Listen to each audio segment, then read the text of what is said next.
Welcome back to Pilot Light Your Writing. So today we are gonna be crafting your characters. And this is quite exciting. Well, I love doing it. So characters are so important. So important. It makes your story so alive. Okay, a good plot is needed in a fictional story, but you can't run a story only on the plot. It doesn't work. You can, however, run a story just on a character. It's been done before, and the plot could be like secondary. This is crucial for your story to craft beautiful characters.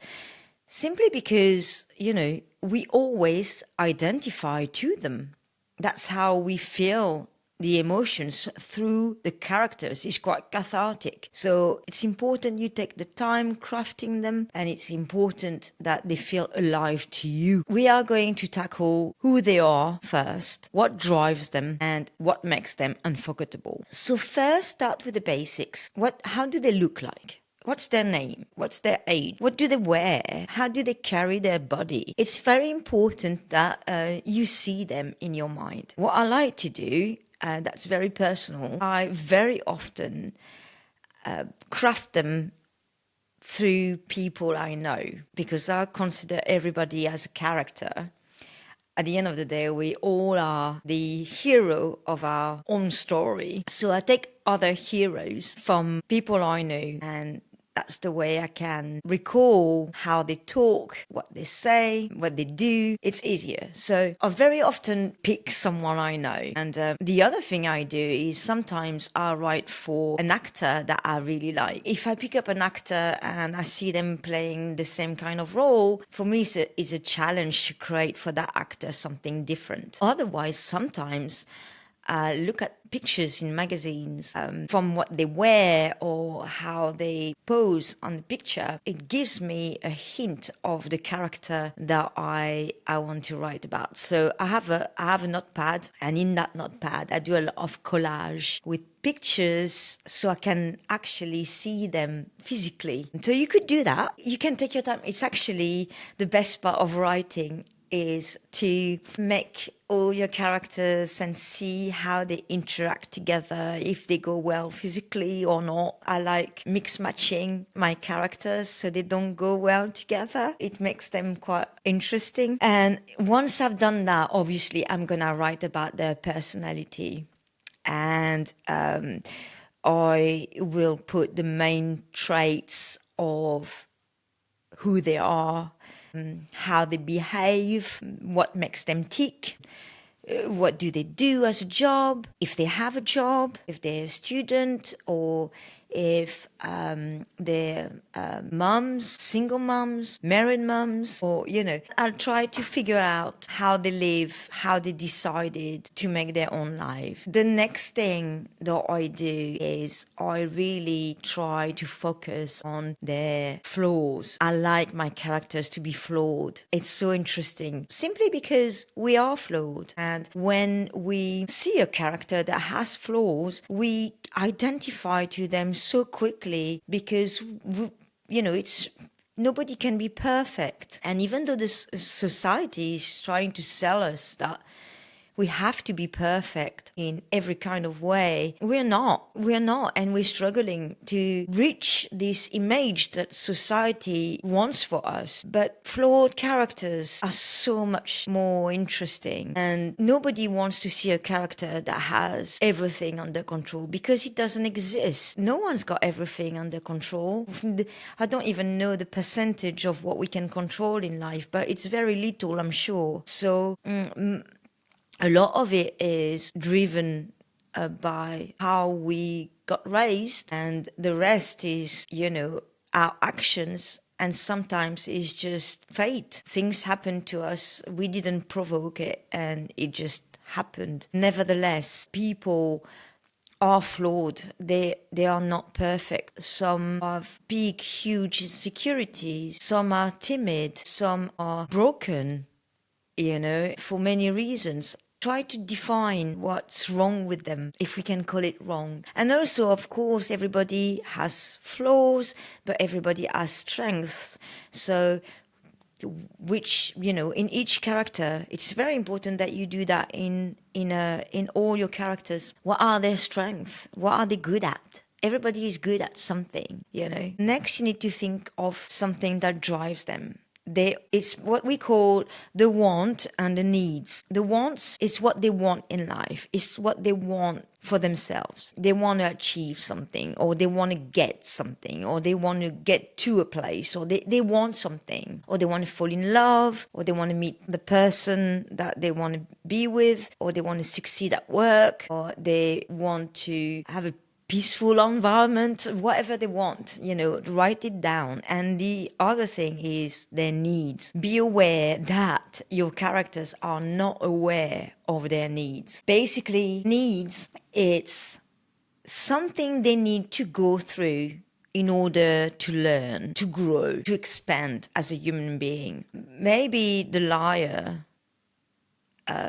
is not aware that he's lying all the time. For him or for her, it might be a way to protect himself or herself. So for him, lying is not a big deal. The perfect example I could give you for that is the film Yes Man, which I adore. And by the way, the screenplay is amazing to read. Yes Man is not aware that he put his life on hold, that he doesn't want to do anything with his life, that he shut down to life and he says no to everything. He's not aware that he needs to say yes to things. And this is beautiful, because your job will be to make him aware of this, to make him aware of that need. And we will be, as readers or viewers, will be enjoying that. And maybe you want to think about how what's people call character arc, how they start the story and how they finish it. How do they grow? Your character doesn't have to grow. I've got a list of so many films where the character doesn't grow at all. He doesn't change. He's crazy at the beginning and he's crazy at the end. James Bond, especially the older James Bond, they never change. They're always the same. So it's up to you if you want characters to grow. In Little Miss Sunshine, film that I adore, again, all the characters grow and they change. At the beginning, they start at a point, and at the end of the film, they all changed. And it's beautiful to see that as well. It totally depends on you, on what you want to say, and your story. Some people change through life. Life changes them, but some others, they actually become worse. Or they are the same, just simply the same. And what would be good is if you could do a short paragraph.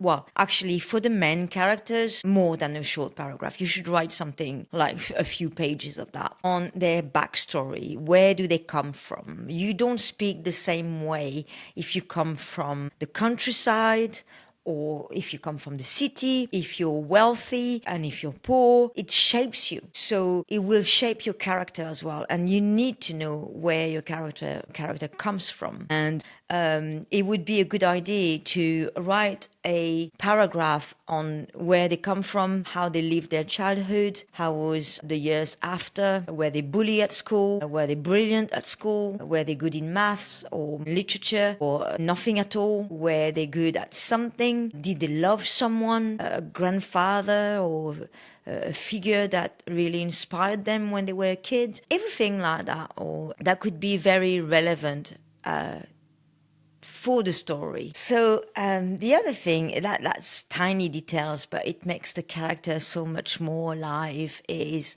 do they have habits, and what are they? What do they like doing? Do they have some quirk? Do they say the same sentence or expression all the time? Do they touch their hair all the time? They must have something that makes them unusual, and give them contradictions as well, because people are like that.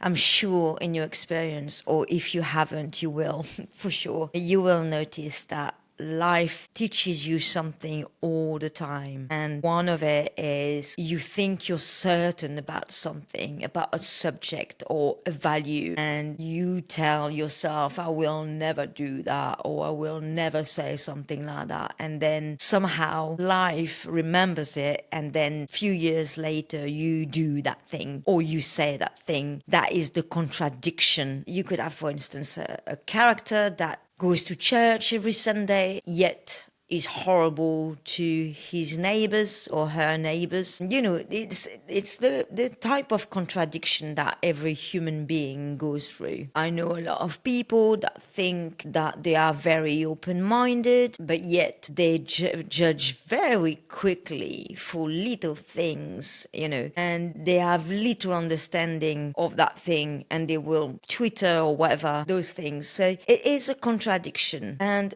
don't forget that all your characters have a heart and they feel, they go through their emotions. Obviously, you could have a character that is emotionally constipated, but even those characters or even those people that you might know, they feel things. They keep everything inside, but it doesn't mean they don't feel anything.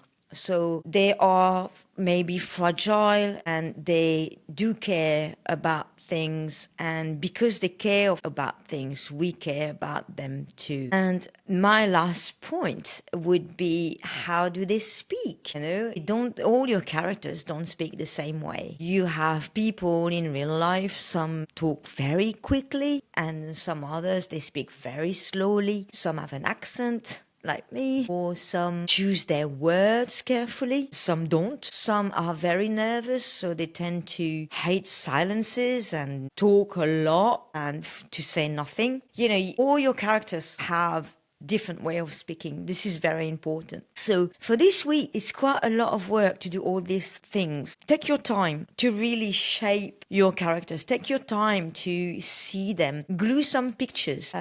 What is the first thing that we see about them? What do they wear? What is their style? We do judge by the cover, you know, and it's important. What do we see about them from the outside? Try to really draw this picture in your mind. I've got some students, very talented ones, that actually draw them. It's fantastic. If you can do that, do it. But it's important you see them so they come alive and you can hear their voice in your head.